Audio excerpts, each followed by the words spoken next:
everybody to another video. My name is Jim, and we are going over the Plains Biome. This is going to be a quick guide with some tips and a showcase to kind of give you an idea what this area is all about. This is the 5th biome, the final one you'll be really visiting at this point in Valheim's development. So what we have here on the plains is a farm. Now at this farm we have flax and we have barley growing. Now flax and barley are important because barley is going to be used to be turned into flour, and you're going to be able to make a lot of new recipes, which is really important for those food fans out there. And then flax is going to be important because you're going to make you're going to need to make your linen thread, which we covered in our porcupine video. So make sure you have a protected farm and mini base out in the plains. You cannot grow this back at your base in the meadow, so making sure that you do that and continue. Flax takes a while to grow, so don't worry about it too much. Plant it, come back. Now, the plains is nothing to joke about. The plains is a very dangerous biome, but if you're prepared, you will be okay.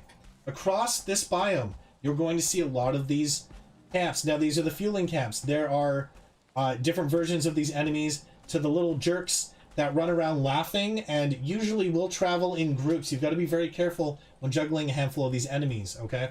Make sure you've got your stamina pots and your health pots on you at all times when coming to this biome.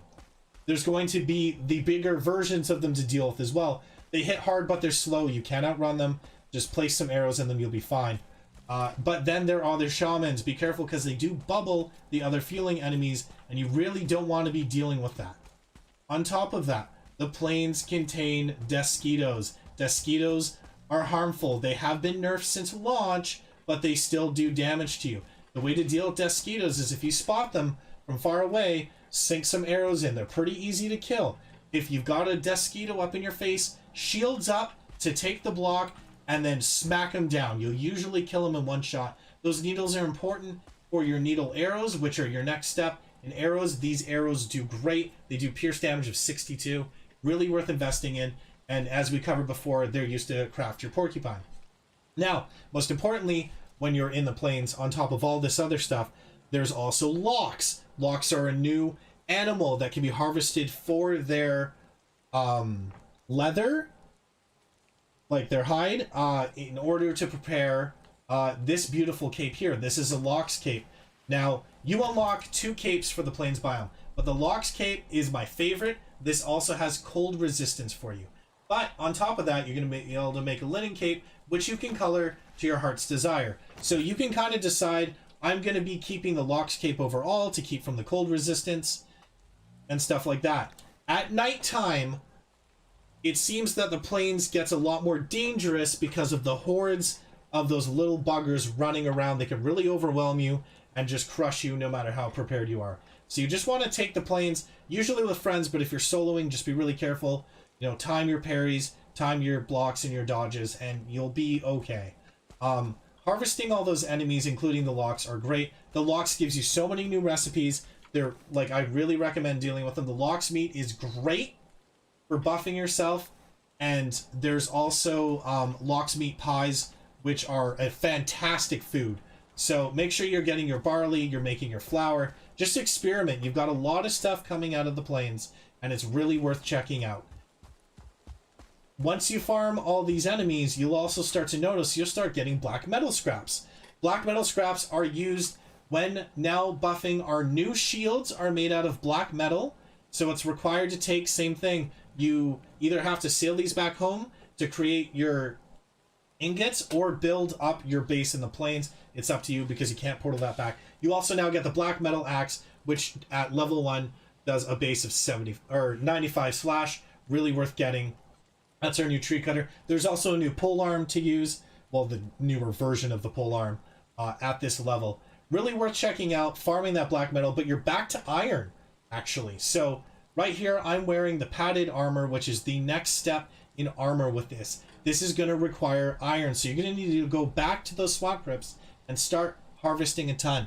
I'm going to see you guys back at the base to just go over roughly how much this armor is going to cost you.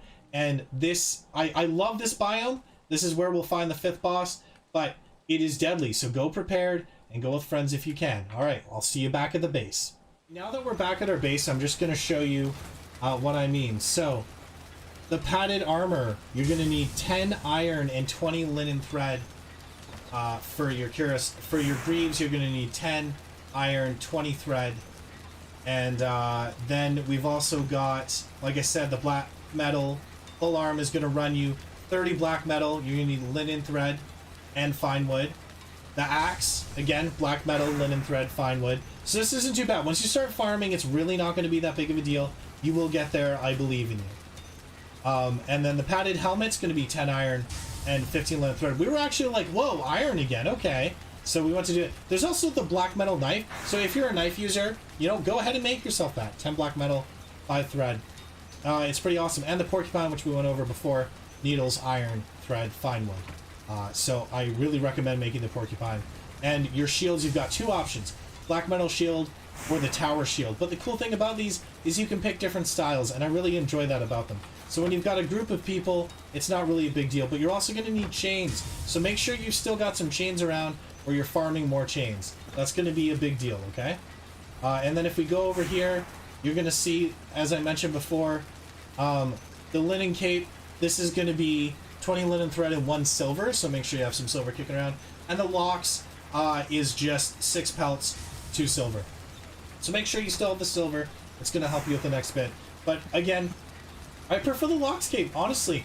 Like, it's cooler to me. It's still more Viking than the linen one. So I dig this armor. It's really neat. I love how epic the armor in this game like changes. I'd still say I believe the wolf armor is probably my favorite aesthetically. And just to touch on this again, you're going to need the spinning wheel to get that thread going, and you're going to need a windmill over here for your barley, and that's going to make your flour. So I hope you enjoyed this video. I hope that this covers it and gives you more of a detail for the plains. Once again, just go in prepared, have your potions, be ready, and you will be like just kicking butt, wearing the coolest stuff and best armor in the game in no time. Thank you all for tuning in. I'll see all of you in the next video.